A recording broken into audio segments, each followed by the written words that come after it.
Hello, hello, hello. We're live. We're live. I'm RC Blakes Jr.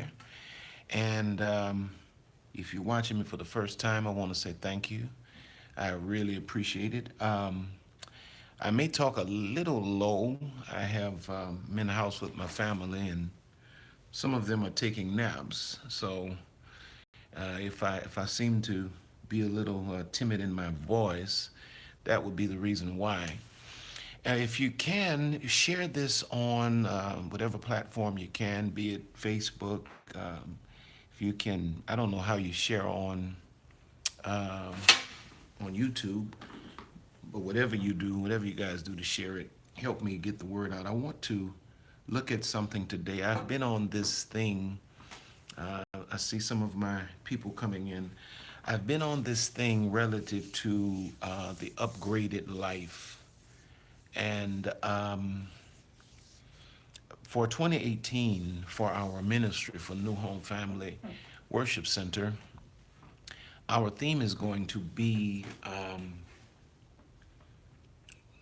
the year of the radical upgrade. 2018 is going to be the year of the radical upgrade.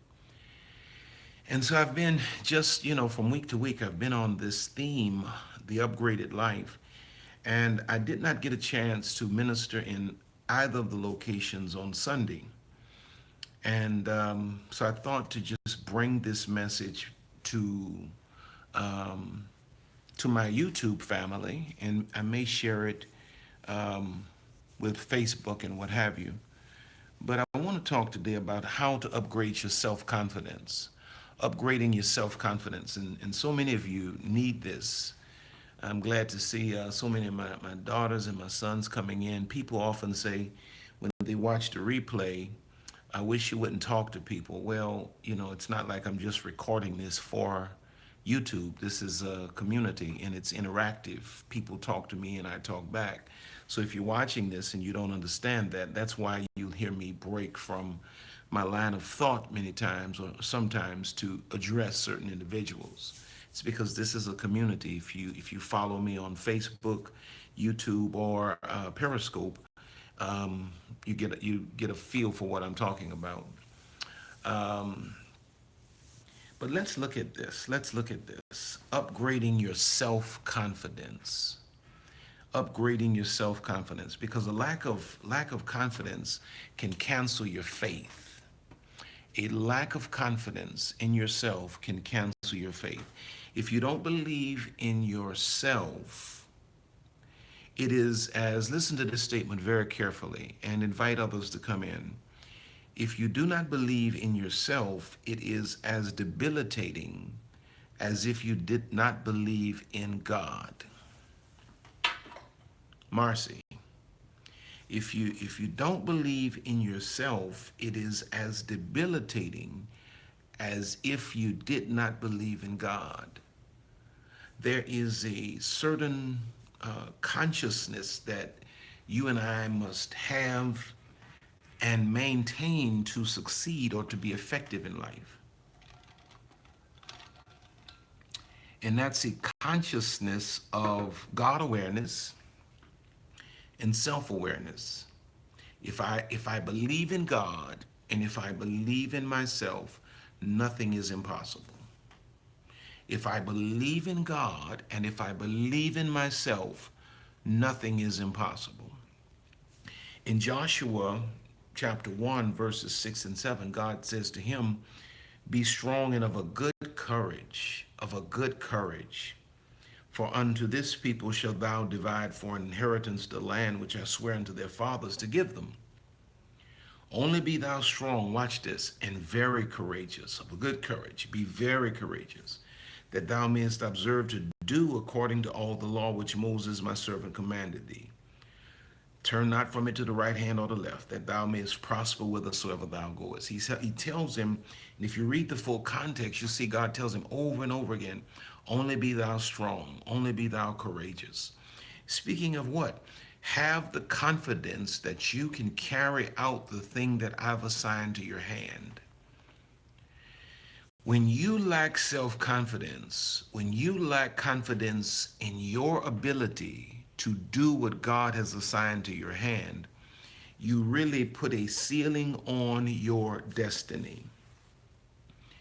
When the enemy steals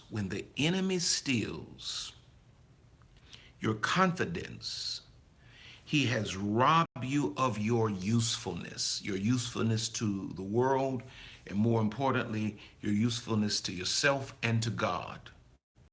Because if I don't believe in me,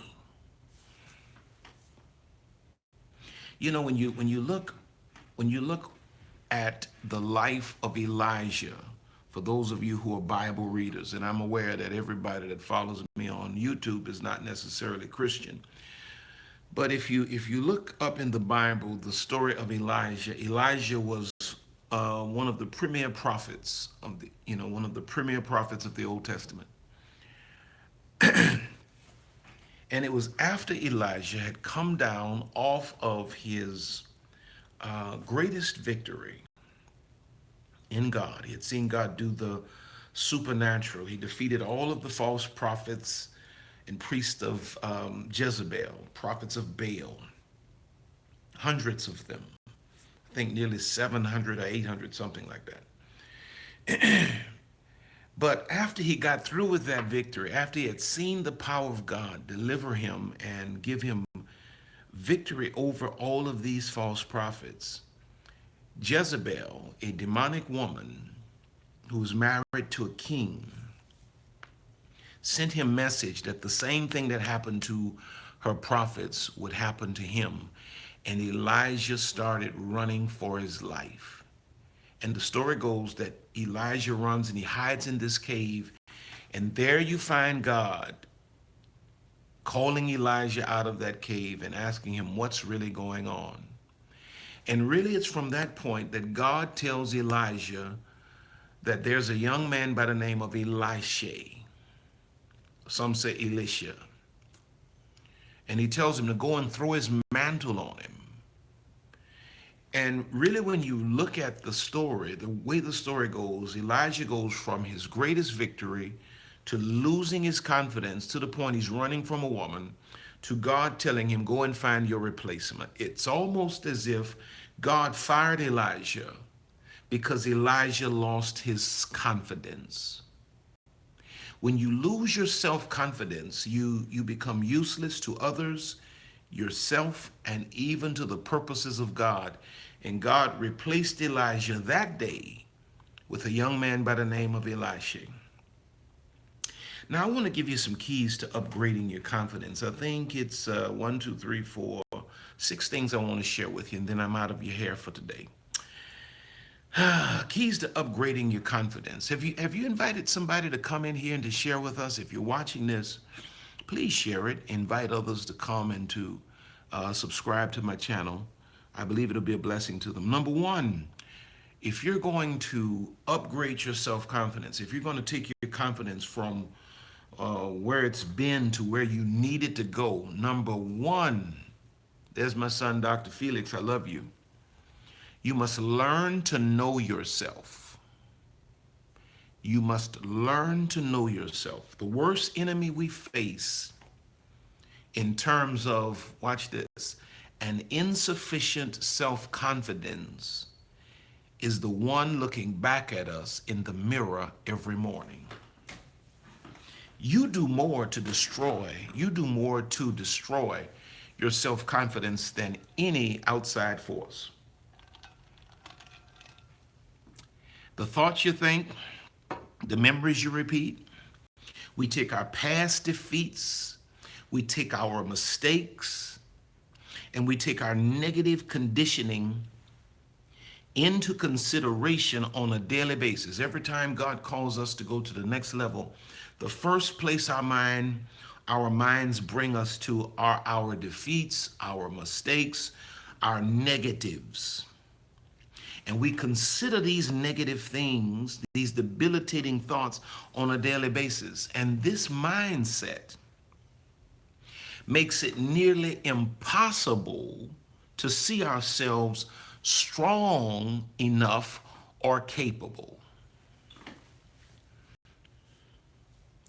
Let me read this. I forget who wrote this, but this is not mine. This is a quote, and it says, "Get to know yourself. When going into battle, the wisest general, I'm trying to think of where this comes from. The wisest general learns to know his enemy, the art of war. Know his enemy very, very well. You can't defeat the enemy without knowing him. And when you're trying to overcome a negative self image and replace it with self confidence, your enemy is yourself. Get to know yourself well. Start listening to your thoughts. Start listening in on your self-talk or your inner conversation. Start listening to your thoughts. Start writing a journal about yourself and about the thoughts you have about yourself and analyzing why you have such negative thoughts. And then think about the good things about yourself, the things you can do well, the things you like. Start thinking about your limitations and whether they are real limitations or just ones you've allowed to be placed there artificially. Dig deep within yourself and you'll come out eventually with even greater self-confidence. Now, I forget who wrote this. But it's powerful. You know, he says, listen to your inner conversation. Listen to your conversation that you have with yourself and about yourself. Proverbs 23:7 says, "For he thinketh in his heart, as he thinketh in his heart, so is he." To think in the heart is simply another way of describing self-talk or internal conversation.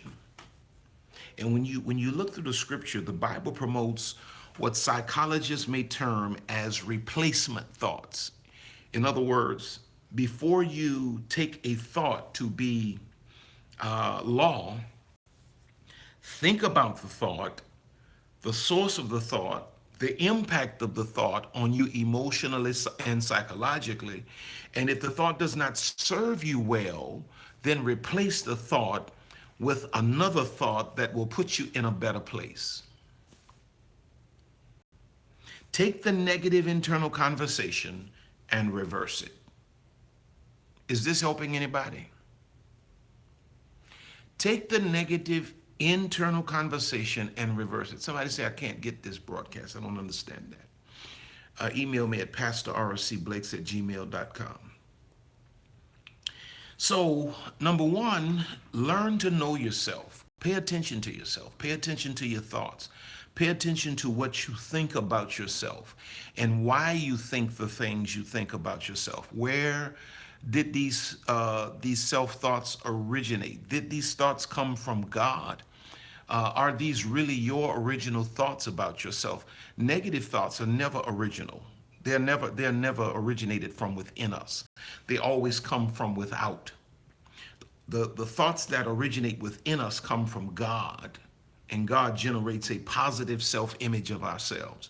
Now, conditions, poor parenting, poor leaders, society pours in negativity, and then we take that and we believe that that is innate. We think that comes from us and that it is of us, when the reality is that these thoughts are intruding, and we accept these thoughts as law concerning us, and it dwindles, it debilitates our capacity to believe anything good, positive, or strong about ourselves. So every one of us that's watching this or listening to this, and even me as I teach it, we have the responsibility of learning ourselves. Most of you have not paid attention to yourself. And the reason your self-confidence is in the tank is because you are self-poisoning. But you have to know yourself to correct yourself. This is some good teaching, if I must say so myself. Number two, set small, achievable goals. We're talking about keys to upgrading your confidence. Number one, learn to know yourself. Number two, set small, achievable goals. Everybody, especially in spirit-filled faith churches, we want to make the confession January 1, our credit is negative 1,000. We have absolutely nothing we're outdoors, we're undereducated, and we want to make the confession January 1. I'm going to be a millionaire by December 2018 or whatever year it may be that you're watching this. I'll be a millionaire by the end of the year. Well, that sounds good. That may get the crowd jumping up and screaming and everything, but that ain't gonna do nothing for your self-confidence when you really run up against the real test of life and you discover that you don't just, unless there's some real supernatural intervention of God, you don't just become a millionaire in 12 months when you are completely broke at the moment and no understanding at all about money. You don't just become a millionaire by December and you have no understanding at all about money in January. What you really need are some small achievable goals. Set a small goal and achieve it. Set a small goal and achieve it. Good goal if you're talking about money. I'm gonna take a class on credit repair. I'm gonna take a class on, financial literacy. Set the goal, achieve the goal. People often make the mistake of shooting for the moon, and when they fail, they get discouraged. Instead, shoot for something much more achievable. Like if you're on the ground, shoot for the rooftop. Achieve that, and get excited about the fact that I came from the ground to the roof. That's progress. Then shoot for the treetop. Get excited about that, Set small, realistic goals that are achievable. And every time you achieve a goal, what it does is it builds your self-confidence. Set a goal that you know you can achieve and then achieve it. You'll feel good about the achievement of the goal. And then once you achieve that goal, now set another small goal and achieve that goal. The more you achieve small goals, the better you will be at it, and the better you'll feel. Soon you'll be setting bigger goals and achieving them. So number 2 is to set small achievable goals. Proverbs 13:12 says, Zechariah 4:10 says, "For who hath despised the day of small things?" Don't despise small things.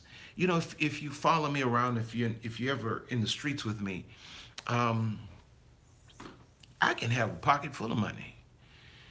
And if I see a penny on the ground and I don't know who it's for, I'm picking it up.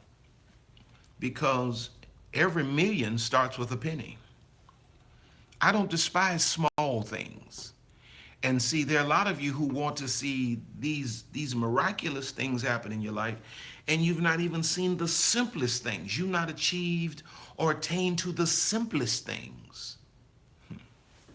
Look what the Bible says in Proverbs 13:12, giving us some insight relative to the psyche surrounding setting these unrealistic goals and failing. It says in Proverbs 13:12, hope deferred makes the heart sick, but when the desire cometh, it is a tree of life. Let me paraphrase that for you in plain English. When you want something badly, you hope for something, you aim for something, and it does not happen, it makes you sick on the inside. But when the thing you hope for happens, it becomes a tree of life, and the tree of life gives fruit to more.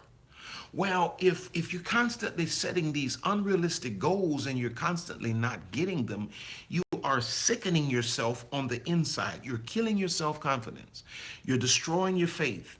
But if you set realistic goals and you're accomplishing them, it becomes a tree of life that grows into more and to more and into more and into more. And while other people are making all of these way out of the way professions or confessions and seeing none of it, you are gradually, like the turtle, constantly making small, achievable goals that are progressing you more and more and more and more because you don't despise small things. And what's happening is your confidence is growing.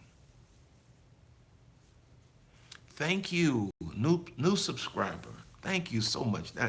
I'm honored. I'm really honored.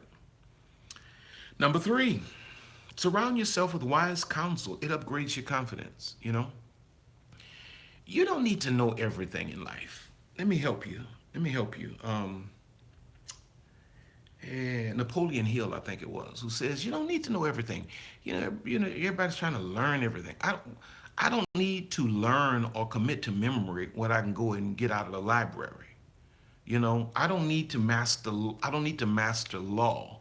I just need some lawyers. I don't need to master accounting, but I need some accountants. And I need accountants and lawyers and people in various areas that are accomplished in what they do and will give me the counsel I need.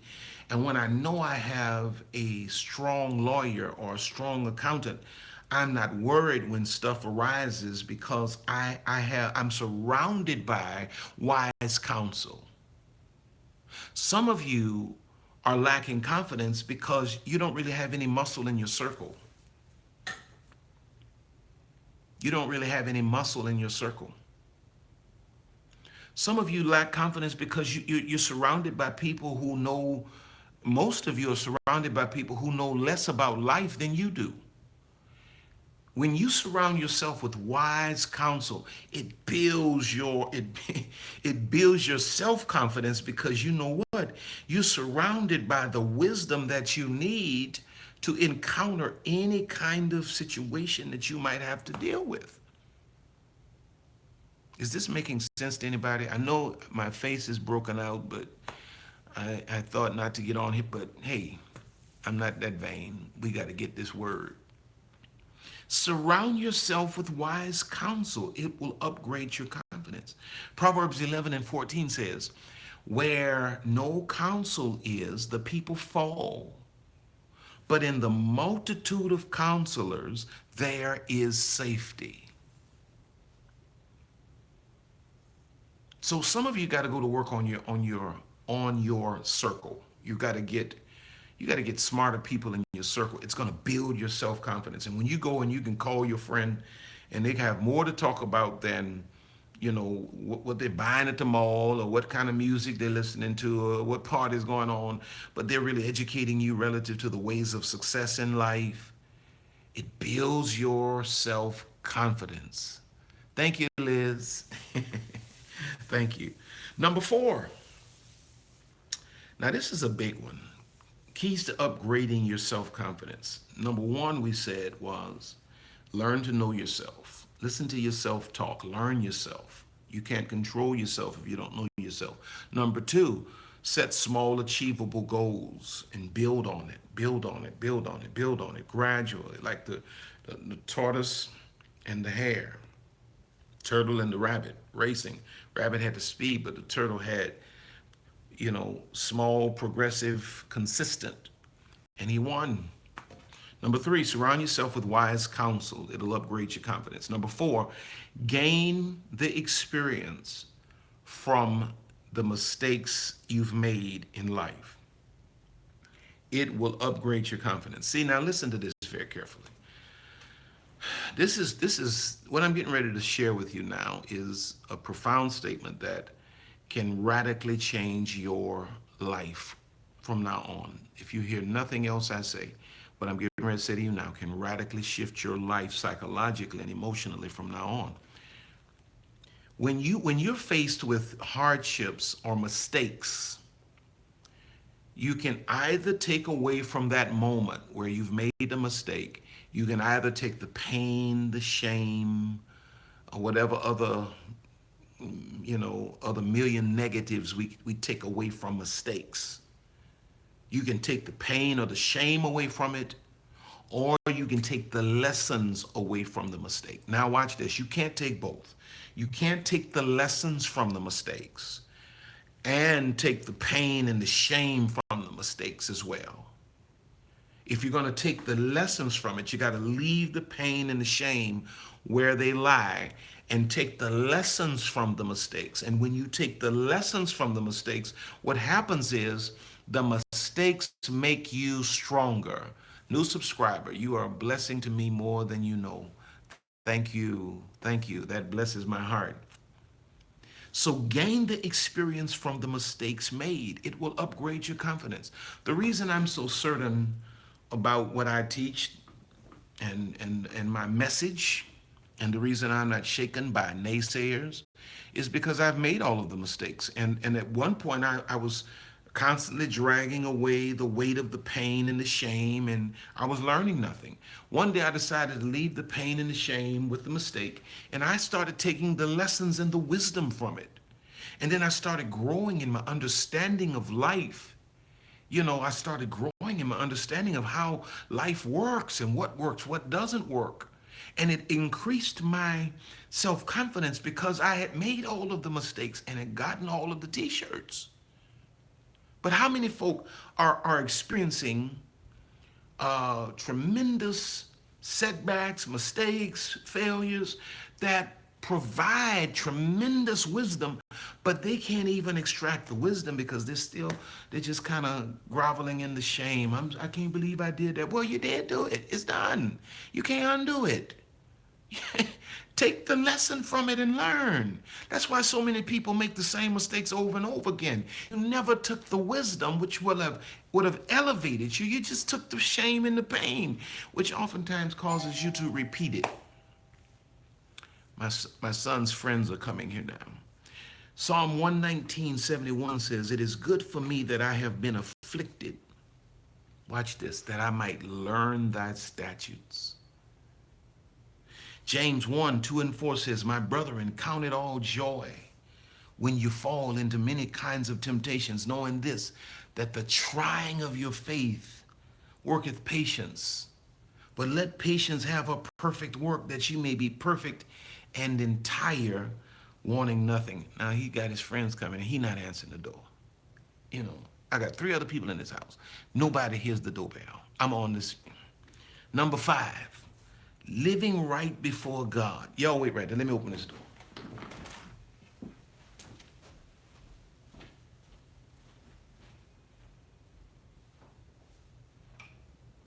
I got that. Man, it took me so long, brother. I'm watching your video. Come on here. Answer the door. I'm watching your video. You watching my video? Yeah. You interrupted my video. Tell your friends be quiet. This is live, y'all. Number 5, living right before God upgrades your confidence. Living right before God will upgrade your confidence. There's nothing like living a righteous life and then facing the challenges of life, knowing that God is on your side. One of the things that gives me tremendous hey fellas, how you guys doing? Good, how are you? Man, I'm on top, going higher. What's up? Good to see you, man. Good to see you. Some big dudes. Good God Almighty. There's nothing like knowing that you are right with God. The thing that gives me great confidence in life is that, I'm pretty much an open book. What you see pretty much is what you get. I'm not on here acting like I'm a certain guy, and then once I'm, behind the scenes, I'm somebody else. I pretty much try to live the life I preach about. And that really comes in handy when life gets a little tricky and, you have to try to figure out how you're going to navigate it. It's pretty reassuring to know that you have done your best in terms of living your life in a way that pleases God. And when you know that you've lived your life in a way that pleases God, it brings about a supernatural confidence upon you that you really can't describe. For those of you that choose to, act like you're one thing in public and you're really something else behind the scene, it's going to be kind of hard for you to have real confidence. That's why you have to, descend to trickery, deception, conning, and all of these other kinds of things, because you can't really have confidence in your ability, because you know that God is not backing you. But when you know that God is backing you up, It gives you a supernatural confidence that you can't even begin to explain. A person would have to walk that same righteous path to have any clue relative to how you feel and why you're as confident as you are. When you know that you're walking and God has your back. Proverbs 14:26 says, in the fear of the Lord is strong confidence, and his children shall have a place of refuge. In the fear of the Lord. Now that's not terror. That's not speaking of terror. It's speaking of reverence, living a reverential life before God, reverencing God, worshiping him. He says there is strong confidence. When one lives a righteous life, it upgrades your confidence. Hebrews 10:35 and 36 says, cast not away therefore your confidence, which hath great recompense of reward. For ye have need of patience, that after you've done the will of God, you might receive the promise. When you've done the will of God, you can be assured that the promises of God will be delivered into your life. And then number six, talking to God upgrades your self-confidence.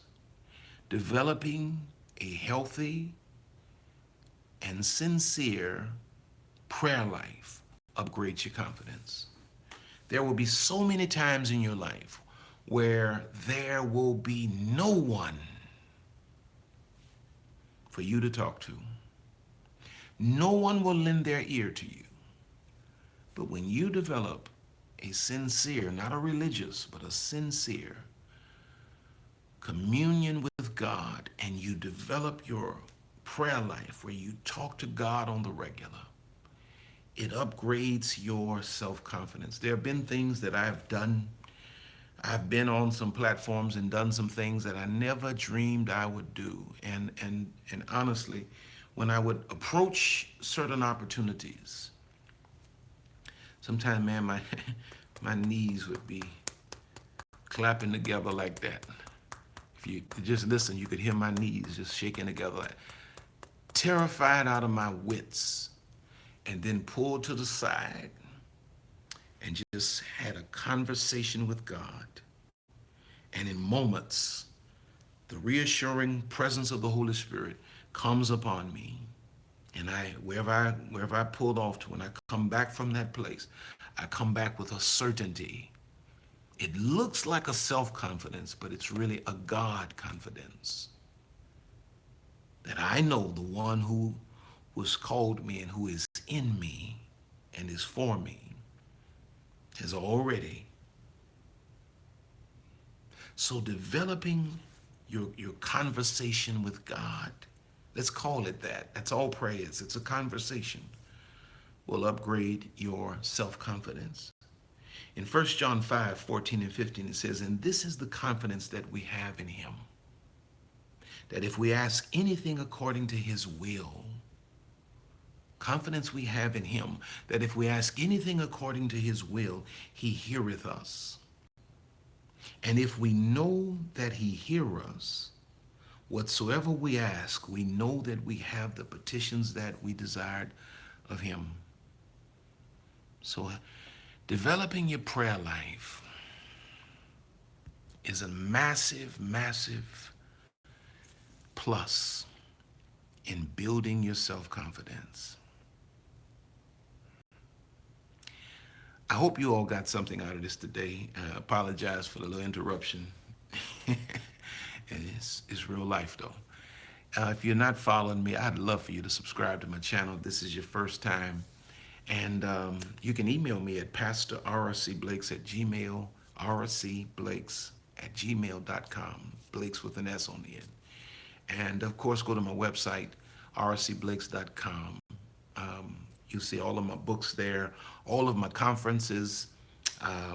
If you're watching this video in 2017, in 2018, we're coming to Fort Lauderdale in February, Atlanta, Georgia in March, I think Baltimore in April, in New Jersey in May. We're bringing the Father Daughter Talk / Queenology tour to those cities. If you've not gotten a ticket for those one night events, you need to go to thefdtalk.com. The FD Talk, FD standing for Father Daughter Talk, thefdtalk.com, and get your tickets. Small, intimate settings of about 300. And we're going to go to those 4 cities. And I'm looking forward to meeting so many of you. You've emailed me, you've communicated with me by way of social media, whatever, but I want to come and meet you in person in 2018. So I'm going to be there. I want to make certain that you are in the place as well.